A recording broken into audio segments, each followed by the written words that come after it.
शाह जी से वो इस जनसभा को संबोधित करे। भारत माता की, भारतीय जनता पार्टीचा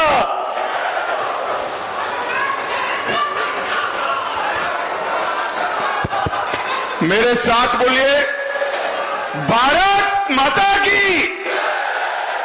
क्यों भाई, नांदेड़ वालों की आवाज को क्या हो गया है? देवेंद्र जी ने लक्ष्य रखा है 45 सीटों का। ऐसी आवाज से नहीं आती है भाई। मेरे साथ दोनों हाथ उठाइए, उठाइए दोनों हाथ। 45 सीटों के विजय के संकल्प की मुट्ठी बींचिए और प्रचंड आवाज से बोलिए, भारत माता की, भारत माता की, भारत माता की। ये मीडिया वाले जरा सेट कर नीचे बैठ जाओ। बहुत टाइम के बाद मैं नांदेड़ आया हूं भाई, जरा सेट कर बैठ जाओ भैया प्लीज। अरे बैठ भी जाओ यार।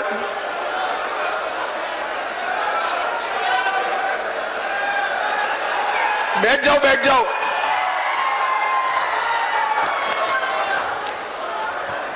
मंच पर उपस्थित महाराष्ट्र के दिग्गज नेता, जिन्होंने अपने मुख्यमंत्रित्व के काल में महाराष्ट्र को देश में एक नंबर पर लाने के लिए बहुत बड़ा प्रयास किया, ऐसे हमारे नेता श्री देवेंद्र फडणवीस जी, महाराष्ट्र भारतीय जनता पार्टी के अध्यक्ष भाई चंद्रशेखर बावनकुळे जी, श्री भगवतराव कराड़ जी, आज जिनके निमंत्रण पर मैं आया हूं, ऐसे प्रतापराव पाटिल चिखलीकर जी, श्री सुधाकर राव श्रृंगारे जी, अतुल सावे जी, गिरीश महाजन जी, हमारे पूर्व मुख्यमंत्री उत्तराखंड तीरथ सिंह रावत जी, विधान परिषद के सदस्य प्रवीण देरेकर जी, उपस्थित सभी आमदार खासदार महोदय, और आज नांदेड़ की इस विशाल जनसभा में मोदी जी के समर्थन के लिए आए हुए प्यारे भाइयों, बहनों, माताओं और मेरे जिगर के टुकड़े जैसे युवा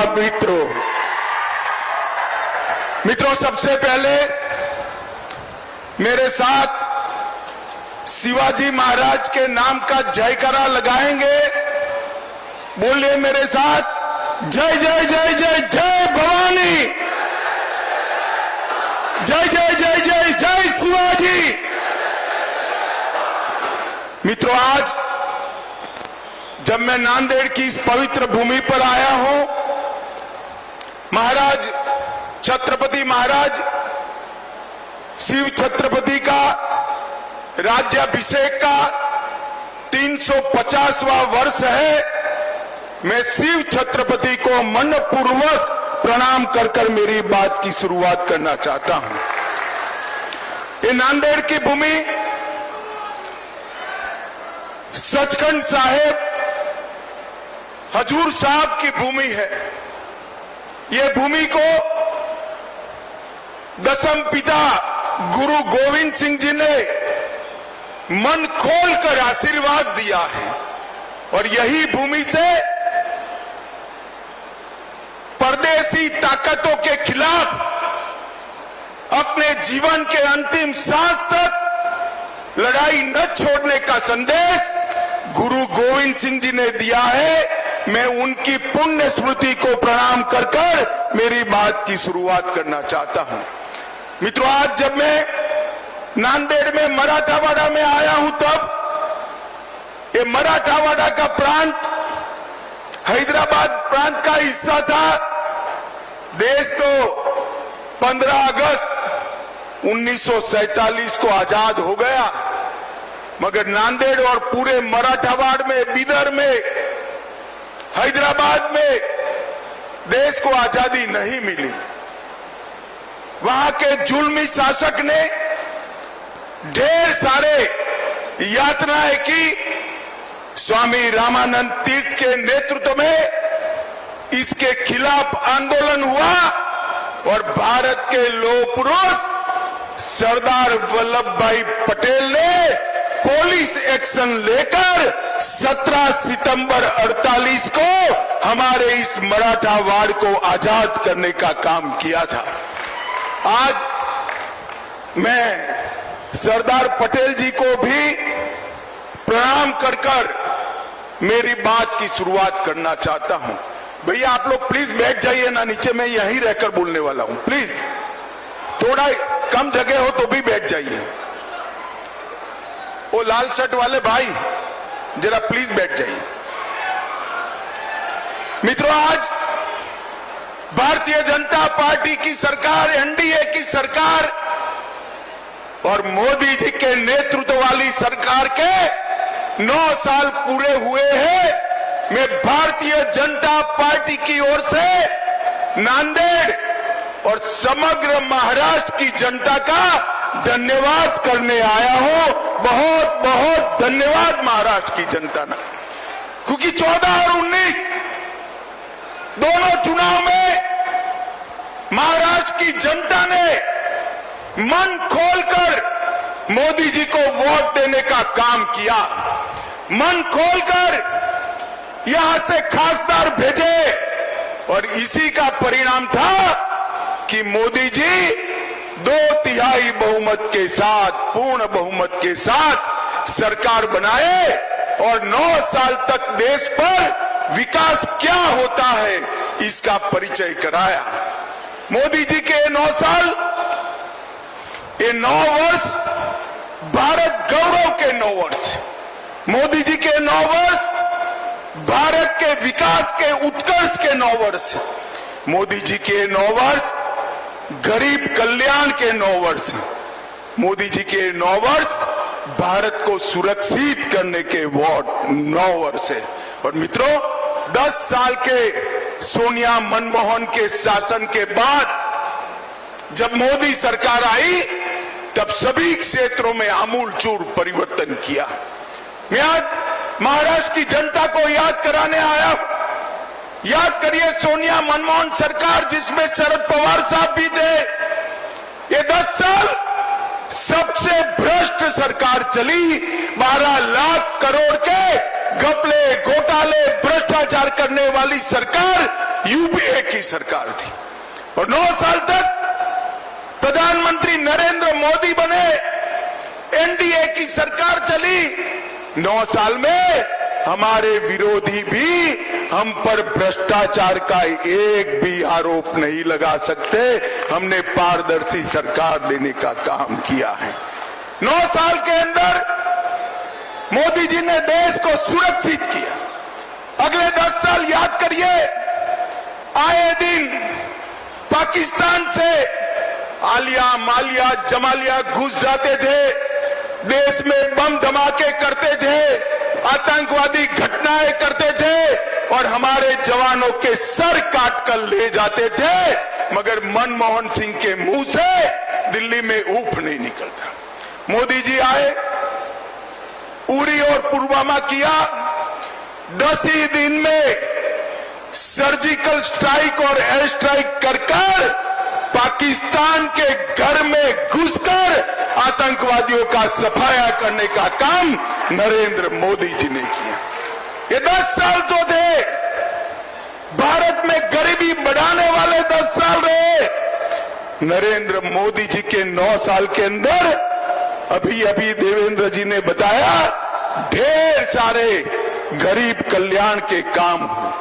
देश के 80 करोड़ गरीबों के लिए हर व्यक्ति को घर मिले, हर व्यक्ति को घर में शौचालय मिले, हर व्यक्ति को घर में बिजली मिले, हर व्यक्ति को घर में पीने का पानी मिले, हर गरीब को 5 लाख तक की सारी सुविधाएं फ्री ऑफ कॉस्ट मुफ्त में मिले, गरीबों को 5 किलो अनाज प्रति माह हर व्यक्ति मुफ्त मिले और इसके साथ साथ गैस का सिलेंडर देने का काम भी मोदी जी ने किया। मैं पूछना चाहता हूं राहुल बाबा, आपने 4 पीढ़ी तक शासन किया, 4 पीढ़ी तक जवाहरलाल नेहरू जी, इंदिरा जी, राजीव गांधी और सोनिया मनमोहन की सरकार, अगर 4 पीढ़ी में आप शौचालय नहीं पहुंचा पाए, घर नहीं दे पाए, गैस नहीं दे पाए, मुफ्त अनाज नहीं दे पाए, तो आपने गरीबों के लिए क्या किया? सच अर्थ में आजादी के बाद गरीबों के कल्याण का काम केवल और केवल देश के नेता और हमारे प्रिय प्रधानमंत्री नरेंद्र मोदी जी ने किया। नरेंद्र मोदी जी ने किया। हर क्षेत्र के अंदर मोदी जी ने देश को आगे बढ़ाया है। देवेंद्र जी ने ढेर सारी बात करी है। मोदी जी ने 11 करोड़ किसानों को 6,000 रुपया प्रति साल दिया।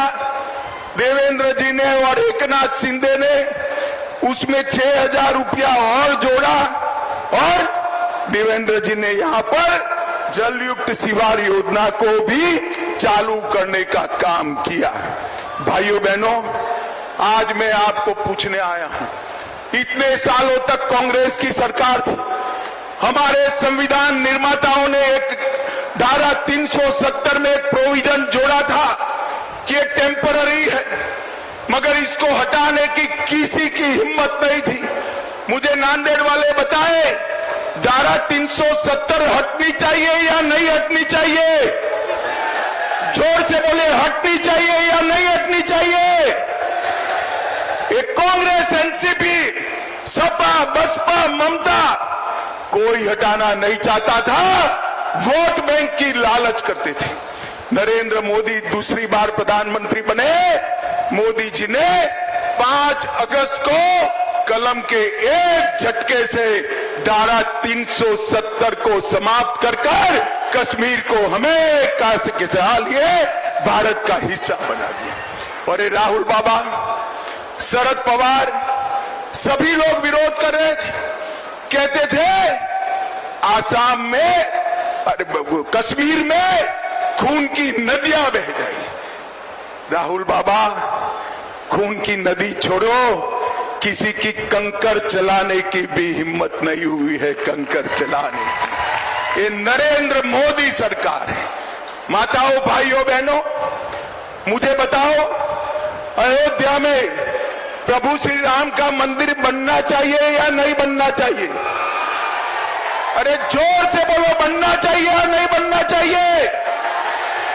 काशी विश्वनाथ कॉरिडोर बनना चाहिए या नहीं बनना चाहिए? सोमनाथ का मंदिर फिर से सोने का बनना चाहिए या नहीं बनना चाहिए? कांग्रेस के शासन में कुछ नहीं होता था। नरेंद्र मोदी जी ने बाबर ने तोड़ा हुआ वो राम मंदिर फिर से पुनः प्रस्तापित किया। ये राहुल बाबा, मैं भाजपा का अध्यक्ष था, मुझे ताने लगाते थे कि भाजपा वाले कहते हैं मंदिर बनाएंगे मगर तिथि नहीं बताते हैं। मैं आज नांदेड़ वालों को बताना चाहता हूं, नांदेड़ वालों, 2024 में वही अयोध्या की वही भूमि पर भव्य गगनचुंबी राम मंदिर बनकर तैयार हो जाए। नरेंद्र मोदी जी ने देश की संस्कृति और देश के इतिहास का सम्मान करने का काम किया है। नरेंद्र मोदी जी ने दुनिया में देश को गौरव दिलाने का काम किया है। आज देश भर में मोदी जी जहां जाते हैं वहां मोदी मोदी मोदी मोदी मोदी मोदी के नारे लगते हैं।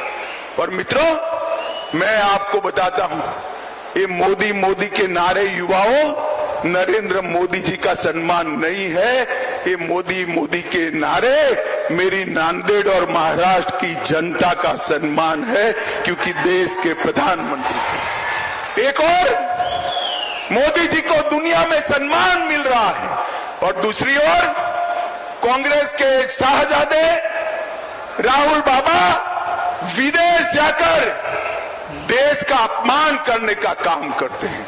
अरे राहुल बाबा विदेश में जाकर देश की राजनीति की बात, विरोध की बात नहीं करते।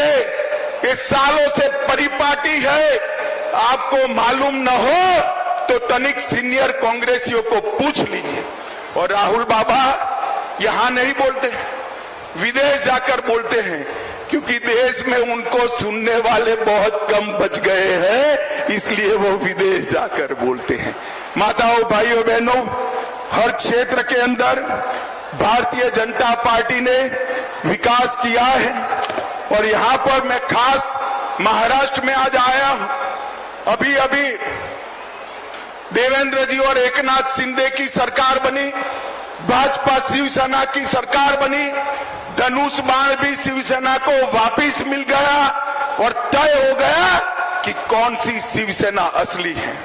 आज मैं महाराष्ट्र की जनता को बताना आया हूं, मैं पार्टी का अध्यक्ष था, मैं और देवेंद्र जी नेगोशिएशन करने गए थे। उद्धव ठाकरे ने स्वीकार किया था कि बहुमत एनडीए को मिलता है तो देवेंद्र फडणवीस भाजपा के मुख्यमंत्री होंगे, महाराष्ट्र के मुख्यमंत्री। और जब परिणाम आ गया, एनडीए जीत गई, तो उन्होंने वादा तोड़ा और सत्ता के लिए कांग्रेस एनसीपी की गोदी में बैठ गए। मैं आज यहां से उद्धव ठाकरे को पूछना चाहता हूं, उद्धव जी, हिम्मत है तो अपनी नीति स्पष्ट करो। ट्रिपल तलाक हटाया, उससे आप सहमत हो या नहीं हो? मैं नांदेड़ वालों को पूछना चाहता हूं, ट्रिपल तलाक हटाया, इससे आप सहमत है या नहीं है? उद्धव जी, आप नीति स्पष्ट करो। राम मंदिर बन रहा है, उससे आप सहमत हो या नहीं हो? मैं पूछना चाहता हूं नांदेड़ वालों को, राम जन्मभूमि मंदिर बनना चाहिए या नहीं बनना चाहिए? मैं उद्धव जी को पूछना चाहता हूं, भाजपा की कई सरकारें कॉमन सिविल कोड लाने की बात कर रही है। आप अपनी नीति स्पष्ट करो कि आप कॉमन सिविल कोड चाहते हो या नहीं चाहते हो। मैं नांदेड़ वाले को पूछना चाहता हूं, कॉमन सिविल कोड लाना चाहिए या नहीं लाना चाहिए? जोर से बोले, लाना चाहिए या नहीं लाना चाहिए? मैं उद्धव जी को पूछना चाहता हूं कि भारतीय जनता पार्टी मुस्लिम आरक्षण नहीं होना चाहिए, ये हमारी मान्यता है। मुस्लिम आरक्षण संविधान सहमत नहीं है, धर्म के आधार पर आरक्षण नहीं हो सकता है। उद्धव ठाकरे महाराष्ट्र की जनता को बताए कि मुस्लिम आरक्षण होना चाहिए या नहीं होना चाहिए। मैं नांदेड़ वालों को पूछना चाहता हूं, मुस्लिम आरक्षण जाना चाहिए या नहीं जाना चाहिए? जोर से बोलो, जाना चाहिए या नहीं जाना चाहिए? मैं उद्धव ठाकरे को पूछना चाहता हूं, कर्नाटक में जिनके आप साथी हो, उनकी सरकार बनी, वो वीर सावरकर को इतिहास से के पुस्तक से मिटाना चाहती है। क्या आप सहमत हो? मैं नांदेड़ की जनता को पूछना था, वीर सावरकर का सम्मान, ये महान देशभक्त आदि बलिदानी आदमी का सम्मान, वीर सावरकर जैसे स्वतंत्र सेनानी का सम्मान होना चाहिए या नहीं होना चाहिए? जोर से बोलिए, होना चाहिए या नहीं होना चाहिए? उद्धव जी, आप दो नाव में पैर नहीं रख सकते हो। महाराष्ट्र की जनता के सामने मैंने जितनी बातें करी है, इसका जवाब स्पष्ट कर दीजिए। आपकी पोल महाराष्ट्र की जनता के सामने खुल जाएगी। माताओं, भाइयों, बहनों, उद्धव जी कहते हैं कि हमने इनकी सरकार तोड़ी, हमने नहीं तोड़ी है। उद्धव जी, शिव सैनिक आपकी शिवसेना की नीति विरोधी बातों से तंग आकर शरद पवार जी की पार्टी से रहने के लिए तैयार नहीं था, उन लोगों ने आपकी पार्टी छोड़ी और आपकी सरकार टूटी। दगा करने का काम, धोखा देने का काम उद्धव ठाकरे ने किया था। मोदी जी के नेतृत्व में, देवेंद्र फडणवीस के नेतृत्व में चुनाव लड़े और मुख्यमंत्री बनने के लिए वो कांग्रेस की गोदी में जाकर बैठ गए थे। माताओं, भाइयों, बहनों, ये 24 का जो चुनाव आना है, ये चुनाव जो आएगा, इसमें आपने फैसला करना है किस देश का प्रधानमंत्री कौन बने, मोदी जी बने या राहुल गांधी बने।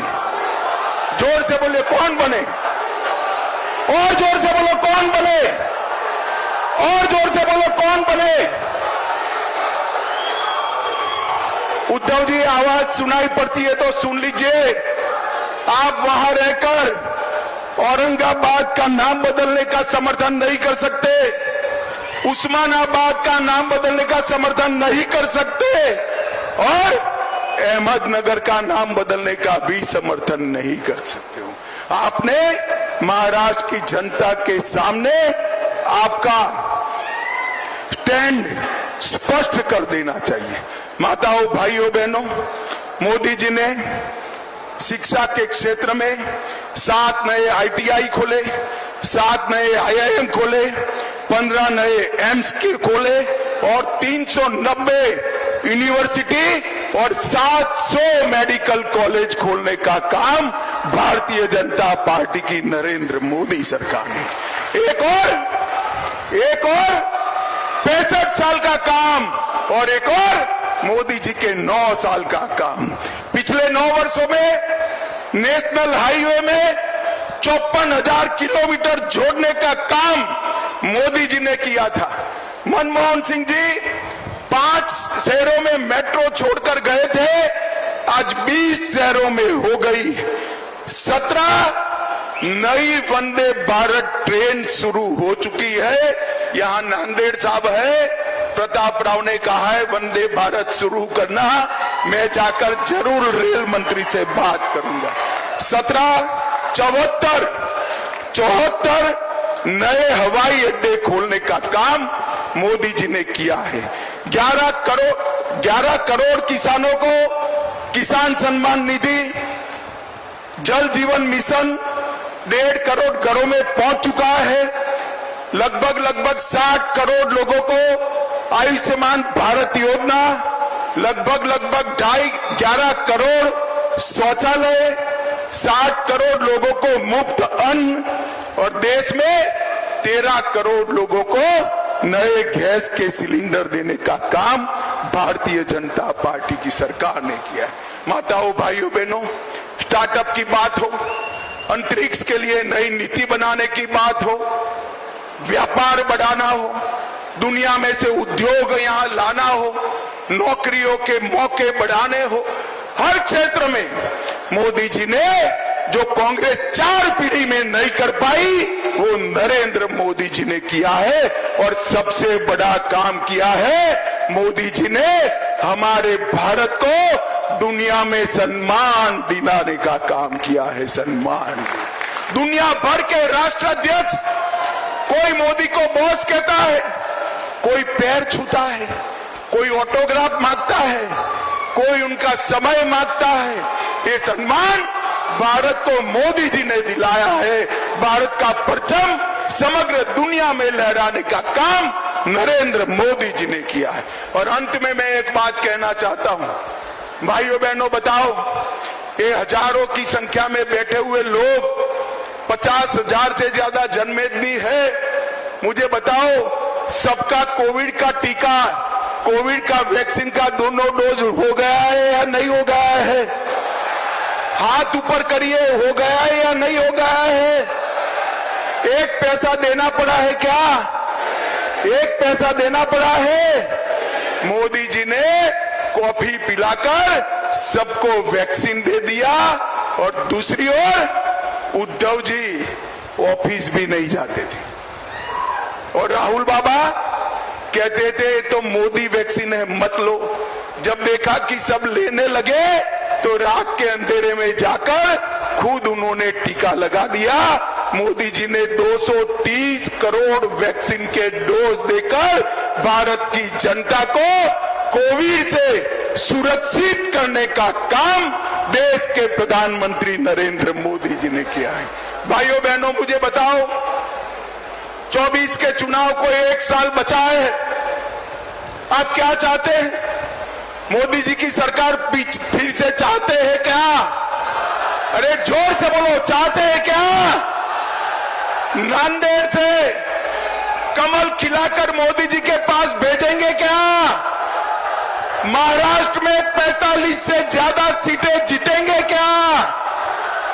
नरेंद्र मोदी जी को फिर से प्रधानमंत्री बनाएंगे क्या? तो मेरे साथ दोनों हाथ उठाइए, उठाइए दोनों हाथ और बोलिए जय जय जय जय जय शिवाजी, जय जय जय जय जय भवानी, भारत माता की, भारत माता की, भारत माता की, वंदे। आओ भैया।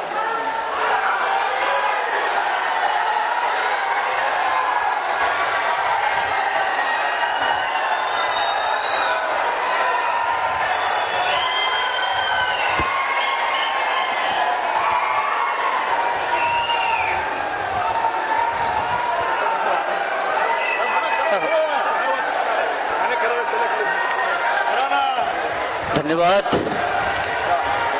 माननीय नामदार अमितजी शाह साहेब, आपण आम्हाला सविस्तर असे मार्गदर्शन केलास।